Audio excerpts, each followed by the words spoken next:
Hello ಮಕ್ಕಳೇ, welcome to Simplified Minds. So ಮಕ್ಕಳೇ, second PUC maths 2024 ಎಕ್ಸಾಮಲ್ಲಿ ಪಾರ್ಟ್ ಡಿ ಅಲ್ಲಿ 5 mark questions. One of the most easiest section ಇದೆ actually.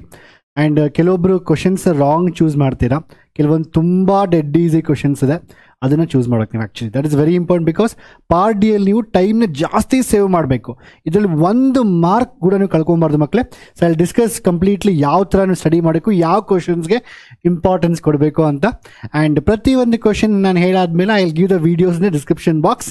ನೀವು ಅದನ್ನ ಫಿನಿಶ್ ಮಾಡಿದ್ರೆ you will get 20 out of 20 in this part D. Okay, so part ಡಿಯಲ್ಲಿ question number wise ನಾನು ಇಲ್ಲಿ ಕ್ವಶನ್ಸು ಮತ್ತು ಟಾಪಿಕ್ಸು ಬರೆದಿದ್ದೀನಿ. ಸೊ ಈಗ ಪಾರ್ಟ್ ಡಿಯಲ್ಲಿ ಏನಾಗುತ್ತೆ ಅಂದರೆ ಮಕ್ಕಳೇ, ಬೇಸಿಕಲಿ ಯಾವುದು ಬೇಸಿಕ್ ಅಂತ ಹೇಳಿ first let's discuss 1 by 1. So ಈಗ ನೀವು ನನ್ನನ್ನು ಕೇಳಿದ್ರೆ ಈ ಎಂಟೈರ್ ಪಾರ್ಟ್ ಡಿಯಲ್ಲಿ ಸರ್ ಯಾವುದು ಈಸಿಯೆಸ್ಟ್ ಅಂತ ಕೇಳಿದ್ರೆ I will suggest always you have to go for the first one is 3D geometry. So ಯಾಕೆ ಸರ್ 3D ಜಾಮೆಟ್ರಿ ತುಂಬ ಈಸಿ ಅಂತ ಹೇಳಿದ್ರೆ, ಬಿಕಾಸ್ 3D ಜಾಮೆಟ್ರಿಯಲ್ಲಿ ಒಂದೇ ಒಂದು ಮೋಸ್ಟ್ಲಿ ಡಿರೈವೇಷನ್ ಇದೆ ಮಕ್ಕಳೇ. ಆ್ಯಕ್ಚುಲಿ 3D ಜಾಮೆಟ್ರಿಯಲ್ಲಿ ಆ್ಯಕ್ಚುಲಿ ಹೇಳಬೇಕಂತ ಹೇಳಿದ್ರೆ ಪ್ರತಿ ವರ್ಷವೂ 5 ಡಿರೈವೇಷನ್ ಇರ್ತಾ ಇತ್ತು. ಆದರೆ ಈ ವರ್ಷ 4 ಡಿರೈವೇಷನ್ ಡಿಲೀಟ್ ಮಾಡಿದ್ದಾರೆ, ಒಂದೇ ಒಂದು ಡಿರೈವೇಷನ್ ಕೊಟ್ಟಿದ್ದಾರೆ. ಡಿರೈವೇಷನಲ್ಲಿ ನೀವು ಯಾವುದೇ ಥರ ಮಿಸ್ಟೇಕ್ ಮಾಡೋ ಚಾನ್ಸೇ ಇಲ್ಲ. ನಾನು ಈಗಲೂ ಹೇಳ್ಬಿಡ್ತೀನಿ, R - A = lambda, R - A = lambda M B, lambda B, R = A + lambda B and Cartesian form convert ಮಾಡೋದು. ಎಷ್ಟು ಈಸಿ ಡಿರೈವೇಷನ್ಸ್ 3D ಜಾಮೆಟ್ರಿಯಲ್ಲಿ. 3D geometry is one of the easiest chapter since they deleted all the planes and all. ಅರ್ಥ ಆಯ್ತಾ? So ನೀವು ದಯವಿಟ್ಟು ಈ 3D geometry ಡಿರೈವೇಷನ್ನ ಅರ್ಥ ಮಾಡ್ಕೊಬೇಕು. ನಾನು ಬರೀ 1 ಅವರಲ್ಲಿ ಮುಗಿಸಿದ ಎಂಟೈರ್ ಚಾಪ್ಟರ್ನ 50 ಮಿನಿಟ್ಸಲ್ಲಿ ಅಲ್ಲಿ ಇನ್ಕ್ಲೂಡಿಂಗ್ ಡಿರೈವೇಷನ್ ಈಸಿಯಾಗಿ ನೀವು ನೆನ್ಪಿಟ್ಕೊಬೋದು. ಅಲ್ಲಿ give the video in description box. Okay, so 3D geometry ಒಂದೇ ಒಂದು ಡಿರೈವೇಷನ್ ಅಷ್ಟೇ. ಒನ್ ಆಫ್ ದ ಅಲ್ಲಿ ಮಾರ್ಕ್ಸ್ ಕಳ್ಕೊಳ್ಳೋ ಚಾನ್ಸಸ್ಸೇ ಇಲ್ಲ. ಅದಾದಮೇಲೆ ನೀವು ಹೇಳ್ಬೋದು ಸರ್ ನಾನು ಇಂಟಿಗ್ರಲ್ಸ್ ಓದಿಲ್ಲ. ನನಗೆ ಗೊತ್ತು, I know lot of people ಇಂಟಿಗ್ರಲ್ಸ್ನ ಸ್ಕಿಪ್ ಮಾಡ್ತೀರಾ. ನಾನು ಎಲ್ಲ ಇಂಟಿಗ್ರೇಷನ್ ಟೀಚ್ ಮಾಡಿದ್ದೀನಿ. So if someone going for CET and all 100% ನೀವು ಇಂಟಿಗ್ರಲ್ಸ್ ಓದಲೇಬೇಕು. ಇವಾಗಲ್ಲ ಅಂದರೆ ನೀವು ಬೋರ್ಡ್ ಎಕ್ಸಾಮಲ್ಲಿ ಓದಲೇಬೇಕು. ಬೋರ್ಡ್ ಎಕ್ಸಾಮ್ಸ್ ಎಲ್ಲ ಈಗಲೇ ಓದಿದ್ರೆ ಇಟ್ಸ್ ಗುಡ್. ಸೊ ಇಂಟಿಗ್ರಲ್ಸ್ ಓದಿಲ್ಲ ಅಂದರೂ ಪರವಾಗಿಲ್ಲ ಮಕ್ಕಳೇ. ಐ ವುಡ್ ಸಜೆಸ್ಟ್ ನಾನು ಹೇಳ್ತೀನಿ ನಿಮಗೆ second most important easy derivation ಅಂತ ಹೇಳಿದ್ರೆ application of integrals. Sir application of integrals easy ಇದೆಯಾ? ನೀವು ಕೇಳ್ಬೋದು. 100% ಈಸಿ ಇದೆ. ಏನಕ್ಕೆ ಅಂತ ಹೇಳಿದ್ರೆ ಅಪ್ಲಿಕೇಶನ್ ಆಫ್ ಇಂಟಿಗ್ರಲ್ಸಲ್ಲಿ ಆ್ಯಕ್ಚುಲಿ ತುಂಬ ಇತ್ತು. ಒಂದು ಟ್ರಯಾಂಗಲ್ ಕೊಟ್ಟು ಪಾಯಿಂಟ್ಸ್ ಕೊಟ್ಟು ಏರಿಯಾ ಫೈಂಡ್ ಮಾಡು, ಏರಿಯಾ ಬಿಟ್ವೀನ್ ದ ಕರ್ವ್ಸ್. ಆ area between the curves delete ಮಾಡಿ ಬಿಸಾಕಿದ್ದಾರೆ. ನಿಮ್ಗೆ 5 ಮಾರ್ಕ್ ಕೊಡೋ 5 ಮಾರ್ಕ್ಸ್ ಕೊಟ್ಟರೆ ಅವರು ಅಲ್ಲೊಂದು ಸರ್ಕಲ್ಲು ಮತ್ತು ಎಲಿಪ್ಸು ಅದೊಂದು ಡಿರೈವೇಷನ್ ಇದ್ದಂಗೆ. Very simple. ಒಂದೇ ಒಂದು ಫಾರ್ಮುಲಾ ನೆನಪಬೇಕು ನಿಮಗೆ. Integration root of x² - a² - x² formula ಗೊತ್ತಿದ್ರೆ ಒಂದೇ ಒಂದು ಇಂಟಿಗ್ರೇಷನ್ ಫಾರ್ಮುಲಾ. ಅಲ್ಲಿ ಇಂಟಿಗ್ರೇಷನ್ ನಾವು ಏನು ಯೂಸ್ ಮಾಡೋದಿಲ್ಲ. Basically entire application of integrals tough ಅನ್ಕೊಬಹುದು, but it is not tough. Because ಇಂಟಿಗ್ರೇಷನಲ್ಲಿ ಒಂದೇ ಒಂದು ಫಾರ್ಮುಲಾ ಗೊತ್ತಿರಬೇಕು. ಬರೀ 4-5 ಕ್ವಶನ್ ಇದೆ. ಆ 4-5 ಕ್ವಶನ್ ಬಂದರೆ ನೀವು 5 ಮಾರ್ಕು 1 ಬರುತ್ತೆ, 3 ಮಾರ್ಕ್ಸು ಐ ಥಿಂಕ್ 1 ಬರುತ್ತೆ. So very easy. ಬಿಕಾಸ್ ಅದು ಚೇಂಜ್ ಮಾಡಿ. ಯಾಕೆ ಸರ್ ನೀವು ಇದನ್ನು ಈಸಿ? ನನಗೆ ಗೊತ್ತು matrices easy, determinants easy, I know it, relation functions easy. But ಅಲ್ಲಿ ಕ್ವಶನ್ಸ್ ಚೇಂಜ್ ಮಾಡ್ಬೋದು. ಈಗ ಈಕ್ವೇಷನ್ಸ್ ಕೊಟ್ಟಾಗ ಡಿಟರ್ಮಿನೆಂಟ್ ಈಕ್ವೇಷನ್ ಕೊಟ್ಟಾಗ ಅಲ್ಲಿ 4-5 ಈಕ್ವೇಷನ್ಸ್ ಇದೆ, 4-5 ಹೇಳ್ಬೋದು. ಆ್ಯಂಡ್ ಇಟ್ಸ್ ವೆರಿ ಲೆಂತಿ ಅಲ್ವಾ? ಬೈ ಮಿಸ್ಟೇಕ್ ನೀವೇನಾದರೂ ಒಂದೇ ಒಂದು ನಂಬರ್ ಮಿಸ್ಟೇಕ್ ಮಾಡಿದ್ರೆ ನಿಮ್ಗೆ ಆನ್ಸರ್ ಗೊತ್ತಿದೆ 2, 3, 4 ಬರಬೇಕಂತ. ಬಟ್ ನಿಮಗೆ 2/15, 2/44 ಇದು ತುಂಬ ಆಗುತ್ತೆ ಮಕ್ಕಳಿಗೆ. ಇದು ಎಲ್ಲಿಂದ ಬಂತಪ್ಪ /44 ಅಂತ ನೀವು ಹುಡುಕೊಂಡು ಕೂತಿರ್ತೀರ. ಯಾಕೆಂದರೆ I don't want you to waste time. ಈ ಪಾರ್ಟ್ ಡಿಯಲ್ಲಿ 1 ನಿಮಿಷ ವೇಸ್ಟ್ ಮಾಡಬಾರ್ದು. ನೀವು ಟಕ್ ಅಂತ 20 ಮಾರ್ಕ್ಸ್ ತೊಗೊಬೇಕು. ಅರ್ಥ ಆಯ್ತಾ? ಸೊ ಇದರಲ್ಲಿ ಯಾವುದೇ ಥರ ಮಾಡಿಫಿಕೇಶನ್ಸ್ ಮಾಡೋದಿಲ್ಲ. ಅದಾದಮೇಲೆ ನಂತರ continue differentiability very easy. Double differentiation, second order derivatives. ಅದರಲ್ಲೊಂದು ಯಾವುದೇ ಕ್ವಶನ್ ಕೊಟ್ಟರು ರಿಪೀಟೆಡಾಗಿ ಒಂದು 5 ಕ್ವಶನ್ ಬರುತ್ತೆ. ಸೊ ಇದು ಯಾಕೆ ಈಸಿ ಕಂಪೇರ್ ಟು ಡಿಟರ್ಮಿನೆಂಟ್ಸ್? ಇದರಲ್ಲಿ ಯಾವುದೇ ಥರ ಸ್ಟೆಪ್ಸ್ ಇಲ್ಲ. 6ರಿಂದ 7 ಸ್ಟೆಪ್ಸು ಕೊಟ್ಟಿರೋ ಕ್ವಶನ್ನ 2 ಸರಿ ಡಿಫ್ರೆನ್ಷಿಯೇಟ್ ಮಾಡಿ ಸಬ್ಸ್ಟಿಟ್ಯೂಟ್ ಮಾಡೋದು ಮುಗೀತು. ಕೆಲವೊಂದು ಕ್ವಶನ್ನ U/V ರೂಲ್ ಬರುತ್ತೆ, ಕನ್ವರ್ಟ್ ಮಾಡಿ UV ರೂಲ್ಗೆ ಮುಗೀತು. ಅದು ಏನು ಅವ್ರು ಹೊಸ ಕ್ವಶನು ಕೇಳೋದಿಲ್ಲ, ಕೇಳಿದ ಕ್ವಶನ್ನೇ ಕೇಳ್ತಾರೆ. ಆ್ಯಂಡ್ ಸ್ಟೆಪ್ಸ್ ತುಂಬ ಕಡಿಮೆ. ಸೊ ಇದು ಅಪ್ಲಿಕೇಶನ್ ಡೆರಿವೇಟಿವ್. ಸೊ ನಾನು ಈಗ ಸಪ್ರೇಟಾಗಿ ಒಂದು ವೀಡಿಯೋ ಮಾಡಿದ್ದೀನಿ, ಬರೀ ಇದನ್ನೇ ಸಪ್ರೇಟಾಗಿ 5 ಮಾರ್ಕ್ಸ್ ಮಾಡಿದ್ದೀನಿ. ನಾನು ಈ 3 ವೀಡಿಯೋಸ್ ಎಲ್ಲ ವೀಡಿಯೋಸೇ ಮಾಡ್ತಾಯಿದ್ದೀನಿ. ಈ 3 ವೀಡಿಯೋಸ್ನ ಪಾರ್ಟ್ ಡಿ ಅಂತ ಹಾಕ್ಬಿಟ್ಟು ಡಿಸ್ಕ್ರಿಪ್ಷನ್ ಬಾಕ್ಸಲ್ಲಿ 1 by 1 ವೀಡಿಯೋಸ್ ಕೊಡ್ತೀನಿ ನಾನು ನಿಮಗೆ. ಅರ್ಥ ಆಗಿದೆ? It's very easy. These are all very easy. ಅದಾದಮೇಲೆ I will come back to your favourite chapters ನಾವು.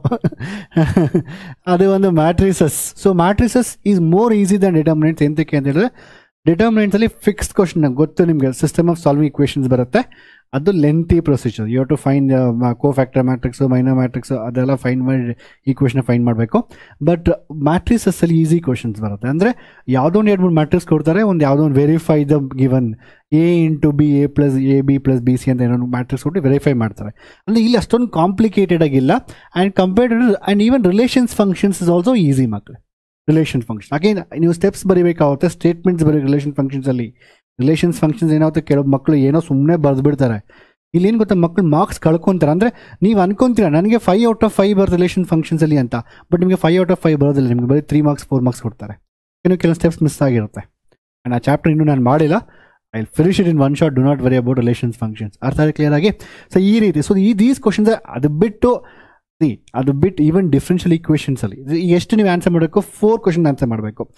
3D ಜಾಮೆಟ್ರಿ ಪಕ್ಕ ಪಿಕ್ ಮಾಡಿ, ಅಪ್ಲಿಕೇಶನ್ ಆಫ್ ಇಂಟಿಗ್ರಲ್ಸ್ನ ಪಿಕ್ ಮಾಡಿ, ಕಂಟಿನ್ಯೂ ಡಿಫ್ರೆನ್ಷಿಯೇಬಲ್ನ ಪಿಕ್ ಮಾಡಿ, ಮ್ಯಾಟ್ರಿಸಸ್ನ ಪಿಕ್ ಮಾಡಿ. 4 ಕ್ವಶನ್ ಆಯಿತು.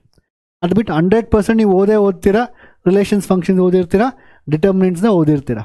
ರಿಲೇಷನ್ ಫಂಕ್ಷನ್ಸ್ ಒಂದು ವೇಳೆ ನೀವೇನಾದರೂ ಕ್ಯಾಲ್ಕುಲಸ್, ಸರ್ ನನಗೆ ಕ್ಯಾಲ್ಕುಲಸ್ ಅಂದರೆ ತುಂಬ ಇಷ್ಟ, ಇಲ್ಲವೋ ಕ್ಯಾಲ್ಕುಲಸ್ ಅಂತ ಆ ಥರ ಮಕ್ಕಳು ಏನಾದರೂ ನೀವು ಆಗಿದ್ದರೆ, ಮ್ಯಾಟ್ರಿಕ್ಸ್ ಡಿಟರ್ಮಿನೆಂಟ್ಸ್ ಬದಲು ಡಿಫ್ರೆನ್ಷಿಯಲ್ ಈಕ್ವೇಷನ್ಸ್ ಮಾಡಿ. ಎಂತಕ್ಕೆ ಅಂತ ಹೇಳಿದ್ರೆ ಲೀನಿಯರ್ ಮೆಥಡ್ ಬರುತ್ತೆ, ಅದರಲ್ಲಿ ಏನೂ ಇಲ್ಲ, ಬರೀ ಒಂದು 5ರಿಂದ 6 ಸ್ಟೆಪ್ಪು. ಇಂಟಿಗ್ರೇಷನ್ ತುಂಬ ಈಸಿ ಇರುತ್ತೆ, ಇಂಟಿಗ್ರೇಷನ್ ಆಫ್ PDX ಬರುತ್ತೆ, ಅದೊಂದು ಸ್ಟ್ಯಾಂಡರ್ಡ್ ಪ್ರೊಸೀಜರ್ ಇರುತ್ತೆ. ನಾನು ಈಗ ನೀವು ಹೇಳಿ dy/dx + py = q ಅಂತ, ಅದೊಂದು ಸ್ಟ್ಯಾಂಡರ್ಡ್ ಫಾರ್ಮ್ ತರಬೇಕು, ಇಂಟಿಗ್ರೇಟಿವ್ ಫ್ಯಾಕ್ಟರ್ ಫೈಂಡ್ ಮಾಡಬೇಕು, y × if = integration of q × if. That's it, ಮುಗೀತು. 3 ಸ್ಟೆಪ್ಪು. ಆ್ಯಂಡ್ ಇಂಟಿಗ್ರೇಷನ್ ಈಸಿ ಇರುತ್ತೆ. ಆ್ಯಂಡ್ ಎಂಟೈರ್ ಲೆಕ್ಚರ್ ನಾನು ಒನ್ ಶಾರ್ಟಲ್ಲಿ ಮುಗಿಸಿದ್ದೀನಿ. So if someone who likes differential equations ಅಂದರೆ ನೀವು ಡಿಫ್ರೆನ್ಷಿಯಲ್ ಈಕ್ವೇಷನ್ ಬಿಗಿನಿಂಗಿಂದ ಓದ್ಲಂದ್ರೆ ಪರವಾಗಿಲ್ಲ, ಬರೀ ಡಿಫ್ರೆನ್ಷಿಯಲ್ ಈಕ್ವೇಷನ್ ಬರೀ ಲೀನಿಯರ್ ಮೆಥಡ್ ನೋಡ್ಕೊಂಡು ಸಾಕು. ಲೀನಿಯರ್ ಮೆಥಡ್ ಮಾಡೋಕ್ಕಂದ್ರೆ you don't have no basic and all, you can just know basic integration forms ಗೊತ್ತಿದ್ರೆ ಸಾಕು. ಅರ್ಥ ಆಯ್ತಾ? ಸೊ ನಾನೇನು ಮಾಡ್ತೀನಿ, ಸೊ ಇದು ಯಾರಿಗೆ ಕ್ಯಾಲ್ಕುಲಸ್ ಇಷ್ಟ ಇದೆಯೋ ಡಿಫ್ರೆನ್ಷಿಯಲ್ ಈಕ್ವೇಷನ್ನ ಬಿಡಬೇಡಿ. ಅರ್ಥ ಆಯ್ತಾ? ಸೊ ಈ ರೀತಿ 3D geometry, application of integrals, continue differentiability, matrices, ಇದು ಎಲ್ಲರಿಗೂ ಈಸಿ.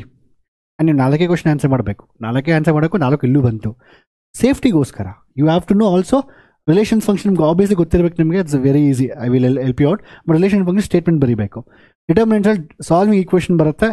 ನಾನು ನಿಮ್ಗೆ ಯಾವತ್ತೂ ಹೇಳ್ತೀನಿ, ನಿಮಗೆಲ್ಲ ಮೆಥಡ್ ಗೊತ್ತಿರುತ್ತೆ, ಒಂದು ಕ್ವಶನ್ ಸಾಲ್ವ್ ಮಾಡಿ ಪರವಾಗಿಲ್ಲ, ನೆನ್ಪಿಟ್ಕೊಂಡಿರಿ, ಪ್ರೊಸೀಜರ್ ನೆನ್ಪಿಟ್ಕೊಂಡಿರಿ. ಒಂದು ವೇಳೆ ಯಾವುದೂ ನೀವು ಅನ್ಕೊಂಡಂಗೆ ಬಂದಿಲ್ಲ ಅಂದರೆ ಡಿಟರ್ಮಿನೆಂಟ್ಸ್ ಮಾಡೋಣ ಅಂತ. So I would suggest give determinants system of solving ಈಕ್ವೇಷನ್ಗೆ ಸ್ವಲ್ಪ ಲಾಸ್ಟ್ ಪ್ರಿಫರೆನ್ಸ್ ಕೊಡಿ, ಯಾಕಂದ್ರೆ ತುಂಬ ಲೆಂತ್ ಇರುತ್ತೆ. ನಿಮ್ಗೆ ಆನ್ಸರ್ ಗೊತ್ತಿದ್ರು there is a high chances you may do small mistakes. ಒಂದು ಈಕ್ವೇಷನ್ ಎಲ್ಲಾದರೂ ಒಂದು ಮೈನರ್ ಕೋಫ್ಯಾಕ್ಟರ್ ಮಾಡಿ ಒಂದು ನಂಬರ್ ಮಿಸ್ಟೇಕ್ ಮಾಡಿದ್ದೀರಾ ಅಂತ ಹೇಳಿದ್ರೆ ನಿಮ್ಗೆ ಆನ್ಸರ್ ಬರೋದಿಲ್ಲ. ಅದನ್ನ ಚೆಕ್ ಮಾಡೋಕ್ಕೆ ಟೈಮ್ ಹಿಡಿಯುತ್ತೆ. ಏನಾಗುತ್ತೆ ಮಕ್ಕಳಿಗೆ ನಾನು ತುಂಬ ಹೇಳ್ತೀನಿ, ಜಸ್ಟ್ ಲಿಸನ್ ಟು ಮೀ. ನಾನು ಹೇಳ್ತೀನಿ ಮಕ್ಕಳಿಗೆ, ನಿಮ್ಗೆ ಏನಾಗುತ್ತೆ ಗೊತ್ತಾ, ಆ್ಯಕ್ಚುಲಿ ನೀವು ಯಾವುದೋ ಒಂದು ಕ್ವಶನ್ ಪ್ರಾಕ್ಟೀಸ್ ಮಾಡಿರ್ತೀರ ಡಿಟರ್ಮಿನೆಂಟ್ಸಲ್ಲಿ, ಅದೇ ಕ್ವಶನ್ ಎಕ್ಸಾಮಲ್ಲಿ ಬರುತ್ತೆ, ನಿಮ್ಗೆ ಆನ್ಸರ್ ಗೊತ್ತು, ಆನ್ಸರ್ ಬಂದು 1, 2, 3 ಸರ್ ಇದಕ್ಕೆ x = ನಿಮ್ಗೆ ಹಾಗೆ ಏನು ಅನ್ಸುತ್ತೆ, ನನಗೆ ಆನ್ಸರ್ ಗೊತ್ತು, ಎಸ್ ನಾನು ಮಾಡೇ ಮಾಡ್ತೀನಿ ಅಂತ ಒಂಥರ ಫುಲ್ ಜೋಶ್ ಬಂದುಬಿಡುತ್ತೆ. ನಾನು ಹೇಳ್ತೀನಿ ನೋಡಿ ಏನಾಗುತ್ತೆ ಎಕ್ಸಾಮಲ್ಲಿ ಹೇಳ್ತೀನಿ, ನನಗೆ ಗೊತ್ತು, ನಾನು ಪ್ರತಿ ಸರಿ ಮಕ್ಕಳು ಡಿಸ್ಕಸ್ ಮಾಡ್ತೀನಿ. ಕ್ವಶನ್ ತೊಗೊಂಡು ಮಾಡ್ತಾ ಇರ್ತೀರ, ಟೆನ್ಷನ್ ಇರುತ್ತೆ ಎಕ್ಸಾಮಲ್ಲಿ, ಯಾವುದೋ ಒಂದು ಮಿಸ್ಟೇಕ್ ಮಾಡಿಬಿಡ್ತೀರ. ಅಲ್ಲಿ ಏನೋ 2 - 3 ಅಂತ ಬರಬೇಕು, 1 - 1 ಬದಲು 1 ಬರೀತೀರ. ಎಂಟೈರ್ ಈಕ್ವೇಷನ್ ನಿಮಗೆ ಅದನ್ನು ಕ್ಯಾರಿ ಫಾರ್ಮ್ ಮಾಡ್ಕೊಂಡು ನೆಕ್ಸ್ಟ್ ಸ್ಟೆಪ್ಪಲ್ಲಿ ಕ್ಯಾರಿ ಮಾಡ್ತೀರಾ, ನೆಕ್ಸ್ಟ್ ಸ್ಟೆಪ್ಪಲ್ಲಿ ಕ್ಯಾರಿ ಮಾಡ್ತೀರಾ, ಅಲ್ಟಿಮೇಟ್ ಆನ್ಸರ್ ಬರೋದಿಲ್ಲ. ಆ ಟೆನ್ಷನ್ ನಿಮ್ಗೆ ಏನಾಗುತ್ತೆ, ಈಗ ಟೆನ್ಷನ್ ಆಗಿಬಿಟ್ಟಿರುತ್ತೆ, ಅಯ್ಯೋ ಶಟ್ ನಂಗೆ ಆನ್ಸರ್ ಗೊತ್ತಲ್ವ, ಅದು ಬರ್ತಲ್ಲ ಆನ್ಸರ್ ಅಂದ್ಬಿಟ್ಟು ಮತ್ತೆ ಚೆಕ್ ಮಾಡ್ತೀವಿ ವಾಪಸ್ ಅದನ್ನೇ. ಬಿಕಾಸ್ ಯಾಕೆಂದರೆ ಇದು ಸೈಕಾಲಜಿ, ಒಂದು ಹ್ಯೂಮನ್ ಬೀಯಿಂಗ್ ಸೈಕಾಲಜಿ ಇದು. ನಮ್ಗೆ ಯಾವಾಗ ಆನ್ಸರ್ ಗೊತ್ತು, ಆನ್ಸರ್ ಬಂದಿಲ್ವ ನಮ್ಗೆ ಟೆನ್ಷನ್ ಆಗುತ್ತೆ, ನಾವು ವಿ ಡೋಂಟ್ ಲೀವ್, ನಾವು ಅದನ್ನು ಬಿಟ್ಟು ಹೋಗೋದಿಲ್ಲ ಮುಂದಕ್ಕೆ, ಹಿಂಗಾದ್ರಲ್ಲಿ ಬರಬೇಕಲ್ಲ ಇದೊಂದು ಬರೀತೀರ, ಆಗ ಟೈಮ್ ಕನ್ಸ್ಯೂಮ್ ಆಗುತ್ತೆ. Timing is very very important board exam. ಅದರಿಂದಾನೇ ಹೇಳೋದು this how you to follow it. ಅರ್ಥ ಆಯ್ತಾ ಮಕ್ಕಳೇ? ಸೊ ಪಾರ್ಟ್ ಡಿ ಅಲ್ಲಿ ದೀಸ್ ಆರ್ ದ ಕ್ವಶನ್ಸ್. ನಾನೇನು ಮಾಡ್ತೀನಿ, ಪ್ರತಿಯೊಂದು ಕ್ವಶನ್ನು ಲಿಂಕ್ ಕೊಡ್ತೀನಿ. ಪಾರ್ಟ್ ಡಿ ಅಂದ್ಬಿಟ್ಟು ಕೆಳಗಡೆ 1 by 1 question number wise questions ಕೊಡ್ತೀನಿ. ಆಲ್ಮೋಸ್ಟ್ ಎಲ್ಲ ಮ್ಯಾಥಮೆಟಿಕ್ಸ್ ಕ್ಯಾಲ್ಕುಲಸ್ ಮುಗಿದಿದೆ, ಎಲ್ಲ 1 ಶಾರ್ಟಲ್ಲಿ ಮುಗಿಸಿದ್ದೀನಿ. 1 ಮಾರ್ಕ್ 2 ಮಾರ್ಕ್ ಅಥವಾ ಎಲ್ಲ ಕವರ್ ಮಾಡಿ 1 ಶಾರ್ಟ್ ಲೆಕ್ಚರ್ಸ್ಗಳು ನೋಡ್ಬೋದು. ಅರ್ಥ ಆಗಿದೆ ಮಕ್ಕಳೇ? So that's it, and then see you in the next videos. Bye bye.